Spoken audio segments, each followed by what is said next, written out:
ఇవాళ ఉదయం 11 గంటలకు పార్లమెంట్ లోక్సభలో కేంద్ర ఆర్థిక మంత్రి నిర్మలా సీతారామన్ వార్షిక పద్దును ప్రవేశపెట్టనున్నారు.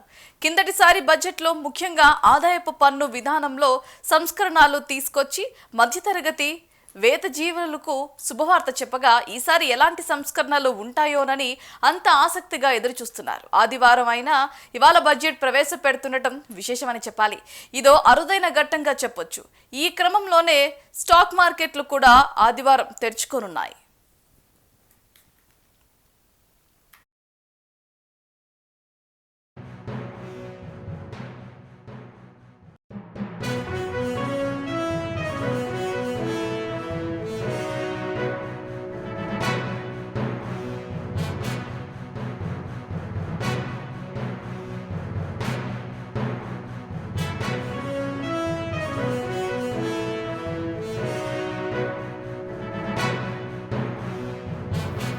రికార్డు స్థాయిలో నిర్మలమ్మ 9వసారి కేంద్ర బడ్జెట్ ప్రవేశపెడుతుండటం విశేషం.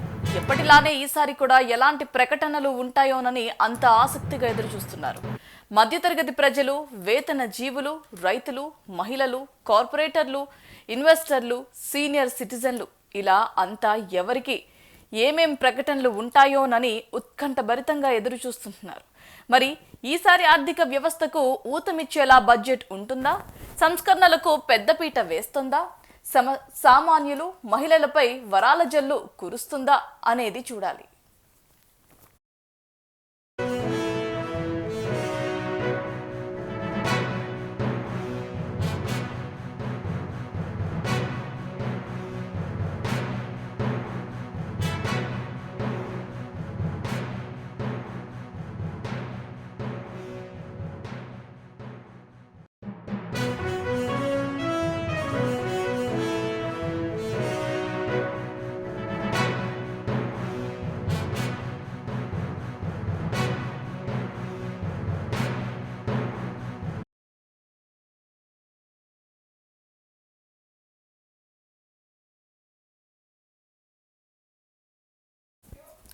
అమెరికా అధ్యక్షుడు డొనాల్డ్ ట్రంప్ విధిస్తున్న కఠిన సుంకాల నేపథ్యంలో పలు దేశాల ఆర్థిక వ్యవస్థలు కకావికలమవుతున్నాయి. భారత ఆర్థిక వ్యవస్థ పైన ప్రభావం ఉంది. అమెరికా సుంకాలతో భారత ఎగుమతులు దెబ్బతింటున్నాయి. రష్యా నుంచి చమురు కొనుగోళ్లను కూడా అమెరికా అడ్డుకుంటోంది. ఈ సవాళ్ల మధ్య ఆర్థిక వ్యవస్థ వృద్ధి సాధించాలంటే బడ్జెట్లో వీటిపై ప్రధానంగా దృష్టి సారిస్తారన్న అంచనాలు ఉన్నాయి. దేశ ఆర్థిక వ్యవస్థను అభివృద్ధి పదంలో దూసుకు వెళ్లాలంటే వీటిని ఎలాంటి వ్యూహాలతో ఎదుర్కొంటారు అంటుంది ఆసక్తిగా మారింది. ట్రంప్ టారిఫ్ను చెక్ పెట్టేలా ఈసారి బడ్జెట్ ఉంటుందన్న అంచనాలు ఉన్నాయి. ఇక ఇదే అంశానికి సంబంధించి మరింత సమాచారం మా ఇన్పుట్ ఎడిటర్ రాములు అందిస్తారు. Ramulu, good morning Bharati. ఇవాళ ఉదయం 11 గంటలకు కేంద్ర ఆర్థిక శాఖ మంత్రి నిర్మలా సీతారామన్ పార్లమెంట్ లో బడ్జెట్ ప్రవేశపెట్టారు. 2026-27 సంవత్సరానికి సంబంధించిన బడ్జెట్ ను 58 లక్షల కోట్లతో, దాదాపుగా 58 లక్షల కోట్లతో ఈ బడ్జెట్ ప్రవేశపెడుతున్నట్టు ఇప్పటికే మీడియా వర్గాల్లో చర్చ నడుస్తా ఉంది. దీనికి ముందు 10 గంటల 15 నిమిషాలకు కేంద్ర కేబినెట్ సమావేశం ప్రధాని మోడీ అధ్యక్షతన జరుగుతుంది.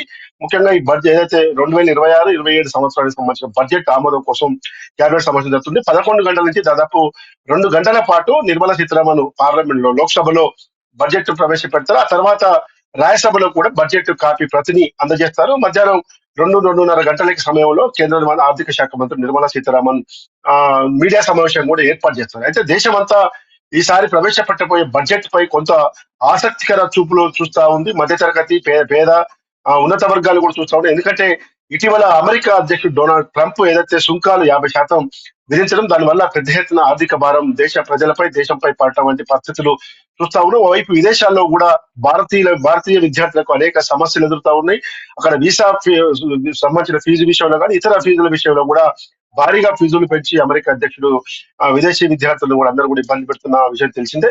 కాబట్టి ప్రస్తుతం ఈ 2026-27 సంబంధించిన బడ్జెట్ ప్రత్యేకంగా ఆదివారం పూట తొలిసారి ఈ దేశ చరిత్రలోనే తొలిసారిగా ఈ బడ్జెట్ ప్రవేశపెడుతున్నట్టు తెలుస్తుంది. ముఖ్యంగా రైల్వే, రక్షణ శాఖ, రోడ్లు, వ్యవసాయం, ఇతర ముఖ్యమైన రంగాలకు మాత్రం బడ్జెట్ లో పెద్ద పీట వేస్తున్నారని చెప్పి తెలుస్తుంది. ముఖ్యంగా రక్షణ శాఖకు మాత్రం భారీ స్థాయిలో నిధులు కేటాయిస్తా ఉన్నారని చెప్పి తెలుసు. ఎందుకంటే దేశ రక్షణ కోసం కానీ ఇప్పుడు జరుగుతున్న అనేక సింధూర్ ఆపరేషన్ ఇట్లాంటి ఇంకా అనేక సంఘటనలు మనం చూస్తా ఉన్నాం. కాబట్టి వైపు మావోయిజాన్ని నక్సలిజాన్ని కూడా పెద్ద ఎత్తున ఆ అంతమొందిస్తామని చెప్పి కేంద్ర హోంమంత్రి అమిత్ షా చెప్పడం, ఇట్లాంటి పరిణామాలు కూడా ఎవరైనా చూస్తా ఉన్నాం. దీనికి అన్ని ప్రతిపక్షాలు కూడా సహకరించాలని చెప్పి కూడా ఇప్పటికే ఆ పార్లమెంట్ సమావేశాలకు ముందు అఖిలపక్ష సమావేశంలో రక్షణ శాఖ మంత్రి రాజ్నాథ్ సింగ్ తో పాటు పార్లమెంటరీ వ్యవహారాల శాఖ మంత్రి కిరణ్ రిజిజు వీళ్ళందరూ కూడా సమావేశంలో ఏర్పాటు చేశారు. కానీ ప్రతిపక్షాల వాయిస్ మాత్రం పేద ప్రజలకు మధ్యతరగతి ప్రజలకు అనుకూలంగా ఈ బడ్జెట్ ఉండాలి, ఎలాంటి పన్నులు పెద్ద ఎత్తున మోపకుండా ఉండేందుకే బడ్జెట్ ఉండాలని చెప్పి ప్రతిపక్షాలు డిమాండ్ చేస్తున్న నేపథ్యంలో ప్రస్తుత తాజా రాజకీయ పరిస్థితుల్లో, ఎందుకంటే కేంద్రంలో వరుసగా మూడవసారి కేంద్రంలో నరేంద్ర మోడీ ఆధ్వర్యంలో బీజేపీ ఎన్డీఏ ప్రభుత్వం అధికారానికి వచ్చిన నేపథ్యంలో బడ్జెట్ పై మధ్యతరగతి పేద తరగతి ప్రజలు భారీ ఆశలు పెట్టుకున్నారు. ముఖ్యంగా ఐటీ పేయర్స్, కింది స్థాయి ఉద్యోగులు, మధ్యతరగతి ఉద్యోగులు కూడా ఐటీ పే విషయంలో చాలా ఆశలు పెట్టుకున్న సంగతి చూస్తా ఉన్నాం. కాబట్టి ముఖ్యంగా పోయినసారి బడ్జెట్ లో జిఎస్టి పన్ను మినహాయింపులు వాటి పరిణామాలు ఉన్నాయి. కానీ ఈసారి ఎలా ఉంటుందని మాత్రం పెద్ద ఎత్తున చర్చ నడుస్తా ఉంది.